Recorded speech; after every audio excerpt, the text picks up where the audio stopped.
Hello, everybody, and a very warm welcome to Cultural Communication Confidence with me, Victoria Reynoldson, the host. And I also have a guest here today. I have Pat Keno joining me. Hello, Pat. Great to see you today. Hello, Victoria. Thanks so much for having me. Well, Pat, we've known each other a little while, and I'm so excited to have you on the show here today because, well, actually, I'm going to get you to introduce yourself now, but you have some really exciting insights into leadership, which I know our listeners are going to love. So, would you mind telling everybody what it is you do and a little bit about your role? Yep. So I'm currently the Associate Director of Career Management at the Career Center at London Business School, and I lead a team of coaches who work with our students across all 12 of our degree education programs. So from very early careers like our graduate masters to our MBA and Masters in Finance programs, up to our more senior leadership programs, which would be the Executive MBA in Sloan. And we provide them with different career learning, professional development, and coaching. I myself am an executive coach, and I come from a background of being a professional development and intercultural trainer. So, understanding some of those different areas from my previous experience in working with a whole variety of different companies in different sectors. And it's a pleasure to be here today and talk about leadership. Excellent. Well, I'm, as I said, really super excited to have you on. And we're going to jump into all sorts of topics. I know I'm pretty sure we're going to be talking about leadership today in the current moment, leadership of the future, but also some of the really important skills that people need. And we're going to actually do a brand new segment right at the end of today's episode, which is as we come to the end of today, I'm going to be asking Pat for her specific career advice right now for aspiring and future global leaders. Because I know people listening, people watching this, they want to know this. They want to know, okay, what is the best advice that I can have? So I will be asking you that right at the end, Pat. And for those listening, do make sure you stay right to the end to hear that.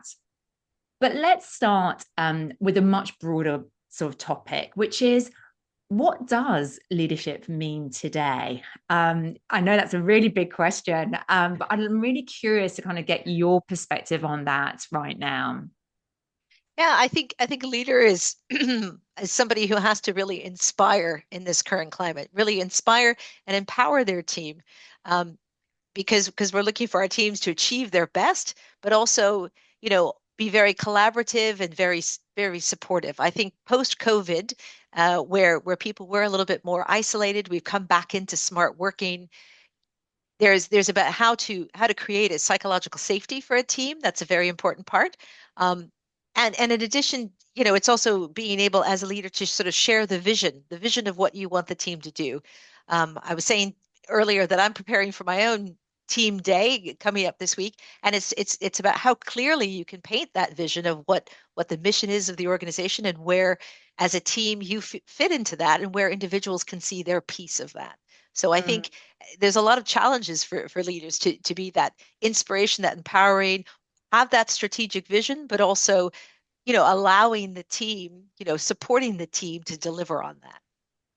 And that's a really careful balance, isn't it? Because I get that sense, particularly in you talked about post-COVID world, that idea of, and I suppose what you're thinking about is kind of more kind of disparate teams, more fragmented teams, but that balance between inspiration and then empowerment is a really interesting one.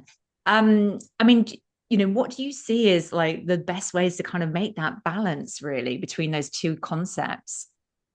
Yeah, I think it's about setting out some of the underlying behaviors that have to accompany what's going on, right? And what kind of mindset that you want to have as you're approaching these different problems. So it's not even just what we're doing, but how we're doing it. And sometimes we find that another challenge is the different generations we have in the workplace, because we have five different generations working in a workplace right now. So that can be sometimes understanding people's different styles and preferences or communication styles, is really important as a leader. So I think there's a lot of things that play there, but that mindset of kind of being open to continually learning as a leader. I think you don't just get to a certain level and that's it, you know everything. I think you have to be open to what that means for you.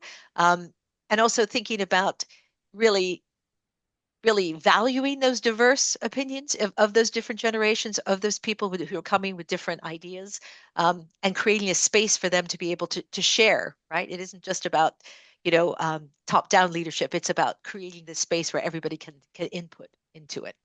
Yeah, and that's what's gonna foster the innovation that's needed in this current climate. Right now, there's a lot around how agile your team is, how quickly they can adapt to uncertain circumstances, things changing globally because of politics, because of other global occurrences. So I think we really need to be able to, as a leader, to set that tone, that hold that safe space, but also be as agile as we can be. Wow, there's so much richness in there. And I was hearing you talk about, leadership as a mindset, which I think is a really interesting idea. We should definitely talk about more. The idea of generational differences, being able to be an adaptable leader and understanding what different members of your team might need. And then the need for agility as well, which is obviously a really big drive right now. But if I start perhaps actually with the last one, agility, because one of the things that I hear from the leaders I'm meeting, and I'm just thinking about a particular client, and people that I've been talking to. So one of the things that I hear as a theme coming out time and time again in the conversations I'm having is about this idea of the pressure of leadership right now. So that pressure to be agile and to deliver, but at the same time to be very strategic and very forward and future driven. I'm really interested in how you see that, because that is something you must be seeing with some of the leaders you're coaching, right? And some of the leaders that you are advising in your roles.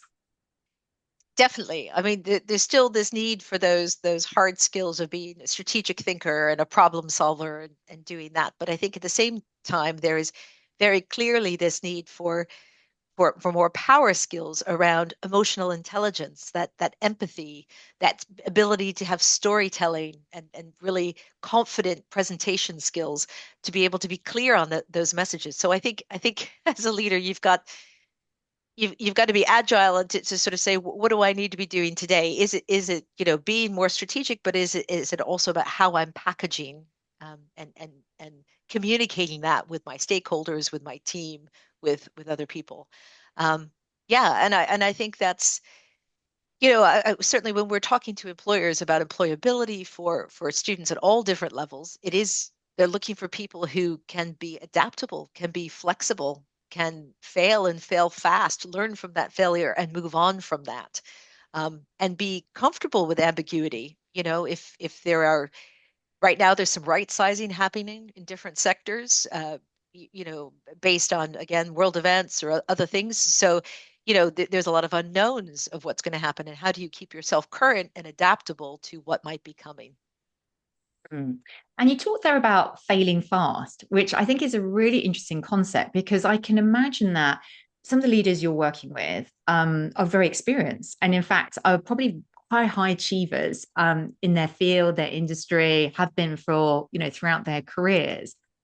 And one of the things that I've noticed that sometimes when you're working with high achievers, they find failure a really challenging concept to balance.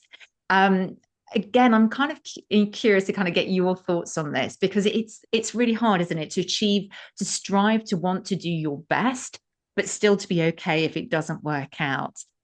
That's Yeah, the real kind of oxymoron of it, right? especially if you have been someone who's been very focused and a high achiever all your professional career, and you haven't really experienced great failure, then suddenly it can feel even of a bigger thing. And I think it's a reframe. I think it does come back to mindset, or to how you are perceiving things, that failure is just another form of data to take in. If it hasn't worked, then we need to try something else, or we need to learn from that experience and be able to move on from it. And it's not getting stuck in the failure or comparing yourself to others. It's about saying, this isn't working, so what do I need to do now? Right. And it's a real shift. And it's a shift, I think, particularly if people are thinking about careers, is being more empowered to think, how can I create opportunities rather than, it's not a great market at the moment. That something's being done to me rather than my ability to think about how might I create that or how might I come at that. And if I'm not successful at this one thing, what else is a broader thinking for bringing my skill set. So yeah, I think a mindset is very key at this moment in time. Mhm. And I love that thinking because actually, when I was in my own sort of career in international marketing, I remember sort of going, oh, well, this isn't working because of X external factor, or because of the weather, or because of the market, or because of what the competitors have done. I think that's a really kind of sort of very important point, really, that actually often we can be like, well, it's external to me, us. So therefore we cannot control it. But what you're saying then, and this is a very interesting point I've picked up on, is that you're saying, actually, though, it's about then saying, well, it's not working, but what are we going to do in response to that? What's the Yeah. next best step? Is that what I'm hearing from you? Absolutely, absolutely. And I think it is about finding that within you to say, how do I leverage my network or how do I think a little bit outside the box to find that step? And I might need a stepping stone to get to an ultimate goal or an organization I want to work with, but not being I guess it's not being too just narrow in your thinking to think if I didn't get this, then I'm a failure or I'm not moving on. It's about using that feedback to say why and what other opportunities does this open up to me. A Ah. great exercise sometimes with clients I like to use is thinking around, if the job that you do now didn't exist, like suddenly just disappeared from the world, what else would you do? And thinking about what you have to offer and the value you bring in different ways. Mm. And that's a brilliant exercise because that's real, right? Yeah, Because yeah, actually, many roles, whether up fully or yeah. parts of roles, are becoming obsolete because of the technological kind of drivers and change. And so that's a brilliant exercise, right? To really consider what else could you do? And actually quite liberating, I can imagine, when people do that exercise, right? Well, yeah, and it just gets you thinking in a different way. But we should probably mention there for leaders, it's really important that you are embracing technology and if that depending on what level you are, if you're more senior and you haven't grown up with AI and you don't feel as comfortable with some of these issues around using big data or cybersecurity, it's being able to upskill yourself to understand those and to feel comfortable with that is part of the environment too. And that's kind of quite important because I've kind of picked up that through just kind of conversations again, but also some of the things that I've been looking at recently, that some leaders are not always comfortable with that. They want to delegate it. They want somebody else to deal with that and for it to be like a department, but they're not always comfortable doing it themselves. So what you're saying here is actually leaders need to do it for themselves as well. Is that right? I think you definitely need to have an understanding. You can't just delegate it away, and you have to not be afraid of it if it's something that you isn't a natural place that you've come from, right? So to experiment with it, to try to, even using different large language models and to see how could that help productivity, not only for yourself, but for your team. And, try to I think as the leader, you've got to embrace it for the entire team that you would be leading or organization that you'd be leading. So, there's something about role modeling too. Yes, absolutely. And so it sounds like actually what's quite important in all of this is that leaders are making sure they're ring fencing time, which is about their own growth, their own learning, whatever, again, stage they're at, and whether they feel like they have the time or don't have the time for that. Yeah, and that's a challenge. It's a challenge. I mean, it's a challenge during the fence thinking time to just absorb and think. I think after meetings that you have or initiatives or thinking about your team and how you want to develop your team or any of the issues going on with your team. But then to actually prioritize yourself and your self learning. But it's important, and it's important to be able to have that continuous learning to help you to be more adaptable and to adapt to whatever is going to come down the line, as potentially our roles as leaders change, right? So I think, yeah, it has to be a priority. It's not always comfortable, and sometimes it's hard to find what the right thing is, but I think, yeah, that should be something people are making a point to do on a quarterly basis.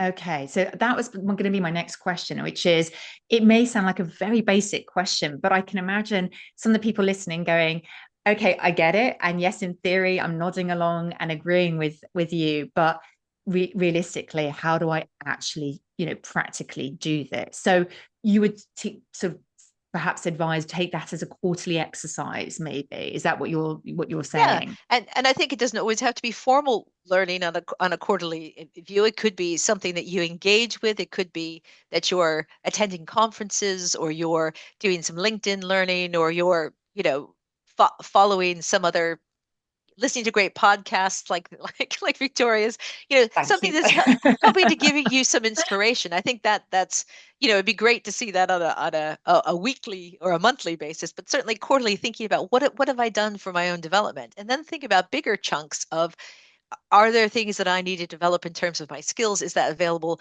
through the organization or the professional development that might happen through my own HR department, or is that something I need externally? And depending on your level, you might need to have some external um, perspective come in to help you hone different skills that maybe you've had for quite a long time, but you haven't really revisited. So everything needs, like a good machine, a little oiling from time to time. Definitely. And it sounds like certainly even on just a, quarterly basis, it's about what have I learned, but I can imagine also what am I going to learn the next quarter? What are my goals around this? And And then I and then suppose, applying it back, right? It's not yeah. just going to learn it, but then it's like, how will that actually show up? And how Mm. can show that as added value, right? So I think it's, as a leader, it's also, being able to bring in outside learning to your organization and to your team. Inspiration again. I can imagine that is about those fresh ideas, seeing things differently. And, I'm thinking that, what's going through my brain right now is that you are in such a unique position because you see sort of the top sort of global talent coming to London Business School and, committing, their time, their resources, um, sometimes, time out of the company to really accelerate their learning and get inspired and network. But I'm really interested about the drivers, why people used to do MBAs, why they do them now, like why you think that's important now for people to do MBAs in the current world, in the current moment of, let's face it, big uncertainty. Yeah, I think it is very much, um, I think it's very much sort of three things for me. First of all, it is time to take out of your professional life to reflect, because we just go at a pace. You go to pace during your working day, and you think, yeah, I'd like to develop more. I'd like to learn some new things, or maybe I would like to change things, but I just need to get this done and this done and this done. So it kind of is a forced reflection. And often sometimes people would come to take an MBA because they think, I know something isn't quite the way I want it, but I'm not quite sure what it is. So I need some time to reflect. I need some time to think and experience other things to be able to know where the next direction is for me. So I think that that's a great benefit. I also think it's about really broadening out your network of ideas, because we all sort of know a certain group of people. And if you look at your LinkedIn profile and we did a little map, it would all be probably many people within your certain professional sector and kind of area. And it puts you in an opportunity to really mix that up and meet a really wide, diverse frame of people. And certainly at LBS, we're really fortunate to have quite a global perspective that you get, because on our MBA, it's over 92% are international people. So you're having really rich conversations and discussions about things like ethics in a study group, where one person's from Switzerland, another person's from South Africa, another person's from Russia, another person's from Australia, another person's from Israel, and getting different perspectives on what does that mean? What does that mean? So I think that's an amazing thing about broadening out that network to give you new insights and ideas, and to kind of extend your global perspective. And then I think it's about also thinking, building on that reflection, to think about how you're talking about yourself, what I would call your career narrative, how you're explaining how your career makes sense. And often our careers don't really make sense until we look in the rear review mirror and see them, right? It isn't like we where we are today might not have been where we thought we were going to be when we were 15 back at school, thinking, oh, what kind of options are there out there? Because the world evolves, opportunities come up, you understand yourself a little bit better as you navigate through your professional life. So I think there's something about really having that time at business school to gain some other experiences, some other perspective to really craft that career narrative in a way that you own, that makes sense for you, and you can really explain to somebody why you've made the choices you've made. That doesn't come out on your CV or necessarily a little bit in the LinkedIn profile, but kind of why did you make the choices?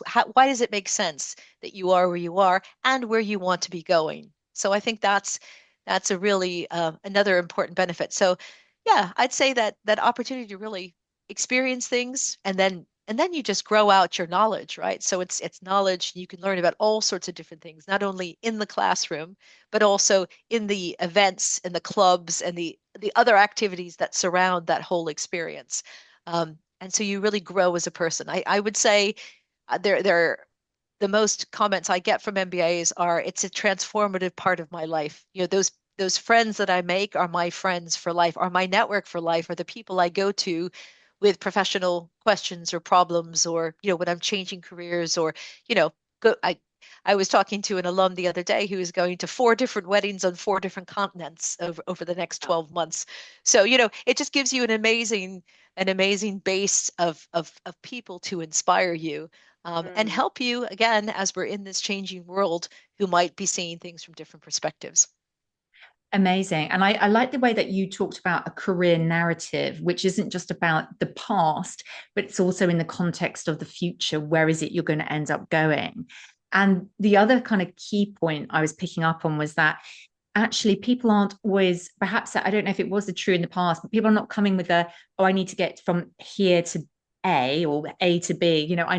There isn't like the set point, but actually exploring and really seeing where the opportunities lie. But we Um, still get people who come from I need to get from here to there. And yeah, and sometimes that's possible and that's great. But I think I would say to anybody who's considering, further education in that way to be open to possibilities, right? Not to be so fixed on there can only be one outcome from something that I do, because that really narrows your scope, and not to be too broad that people don't know how to help you. Like I could do anything, doesn't help anybody to connect you to opportunities or ideas or other people. So I think you need to be have some focus and have some structure and a plan, but also be open to learning and realizing that actually you might find a better fit as you go down that exploring path. for sure. And I suppose that is the whole point of it being an extended experience, that there is a process, Yeah. a reflective process, I think was the way that you described it as well. And I suppose one of the kind of absolute brilliant points is about your sort of unique views into employees and employers, sorry, and what employers are looking for. And I'm sort of interested as well. You've sort of touched on a little bit earlier in this podcast episode, but what do you see employers are looking for? The things that they're looking for from, say, MBA level candidates now, has that evolved and changed even in the last few years?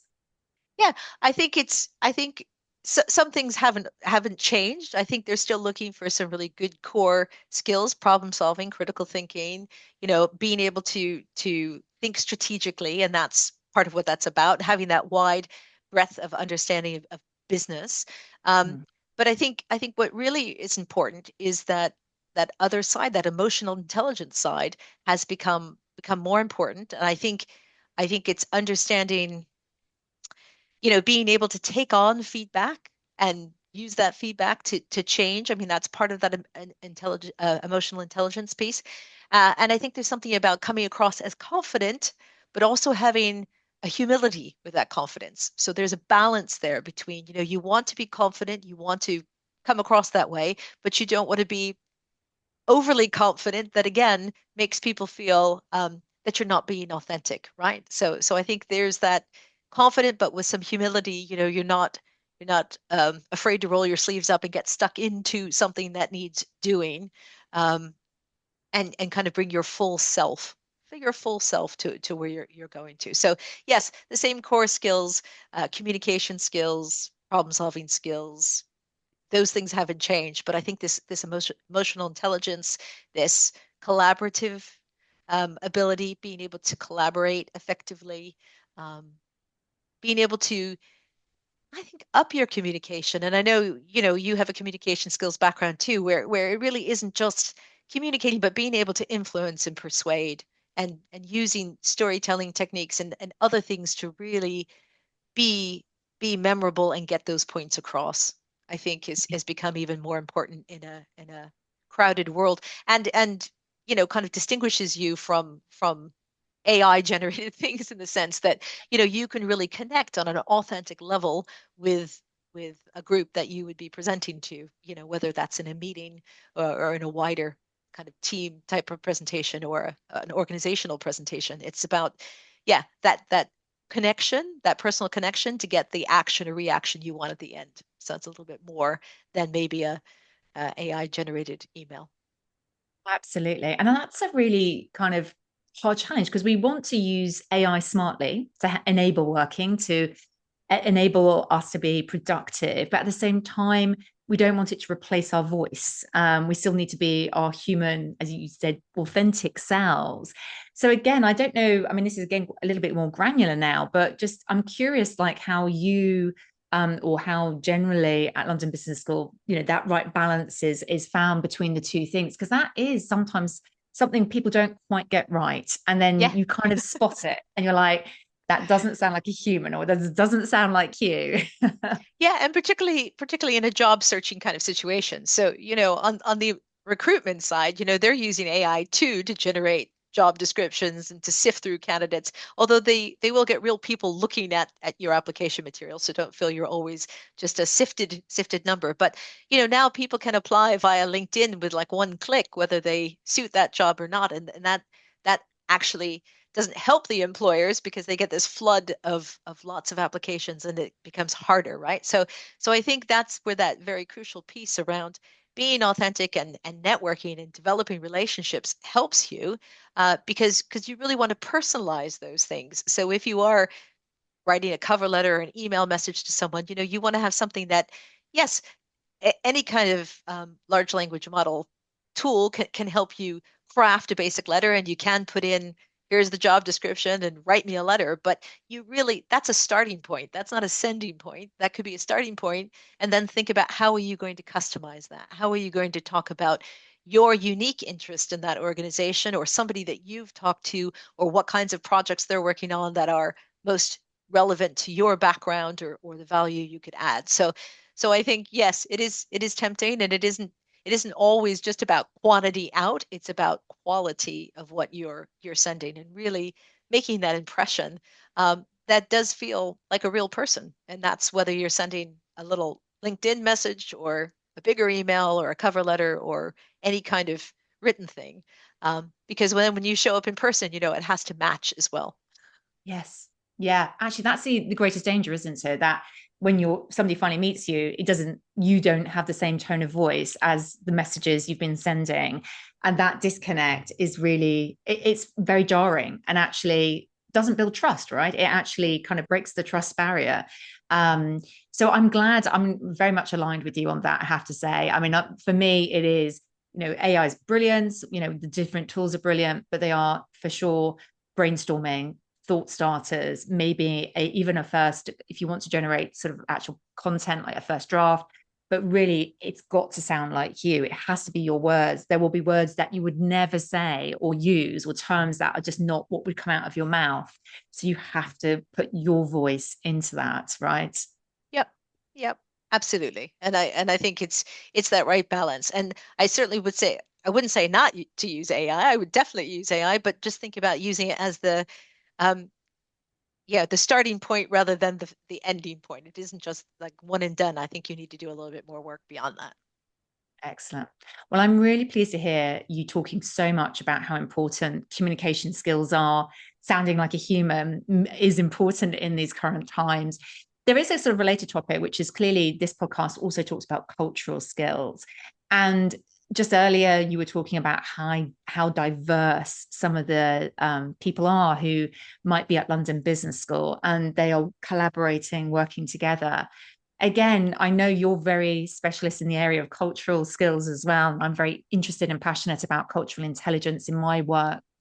I mean, how do you see that evolving? Have you seen that change in any way, sort of over the last few years?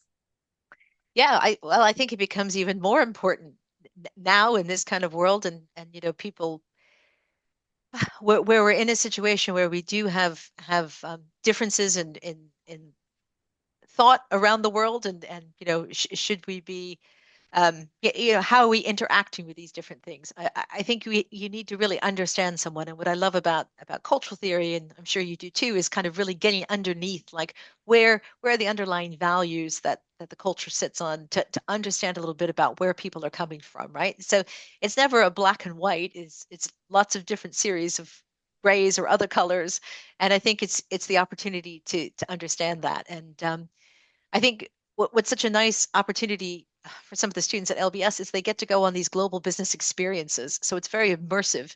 So they're sent to different parts of the world to have an immersive experience. For example, they go to South Africa to work with uh, micro entrepreneurs, and kind of understand, like, what's the situation there? Why are these businesses working and not working? And really be able to think about things in a different perspective, like on the ground. So I think there's understanding that there are cultural differences, but then what are the ways that we start to bridge some of those cultural differences, and what are the strategies I could develop personally to communicate better with somebody from a place that I've never been, or to understand the business needs of a client who's in a country that's very far away, who's got their own pressures and own things happening there. So yeah, I think more than ever, it is a priority to be able to have not just cultural awareness, but cultural strategies. And I love that way that you're talking about it, which is it doesn't sit in the theory, it has to sit in the practicalities of what are you choosing to do with that? How are you applying this? And I think, I would relate it to other topics you've touched on today: empathy, emotional intelligence, really being able to see the human in front of you, being able to understand, okay, what's driving these behaviors, these conversations, this type of communication. Why is that person asking these types of questions? What might be the intention behind that? So I really like your perspective on that, and what a brilliant opportunity for your students to do that experience. I mean, amazing opportunity to really have that cultural intelligence live as well. Yeah, they go um, all over to lots of interesting places. It's great. Amazing, amazing. I'm really conscious that one of the things that might be on people's minds is not just now, even though there's a lot of change happening right now, but the future, which feels obviously a big place and sometimes just means tomorrow, not like years and years and years away. But you are also in a very unique position at London Business School to see really some of the future and what's coming up. So, just when it comes to leadership, what kind of trends, what kind of things do people need to really be thinking about? Yeah, I think it's well, first of all, we're going to be working longer. So so that's why that thinking about what skills you need to develop or to continue to stay on top of is important.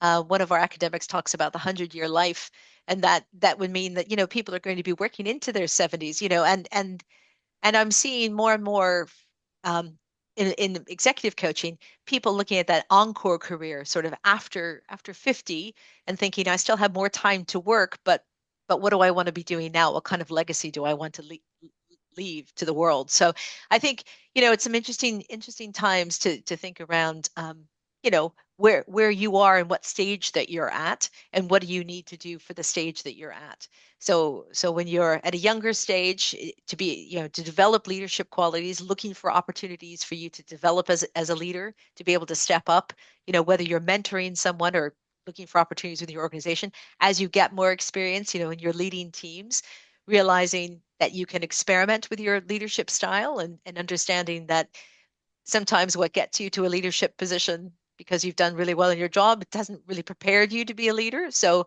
what do you need to feel more prepared, more confident, more comfortable? You don't always have to have all the answers as a leader.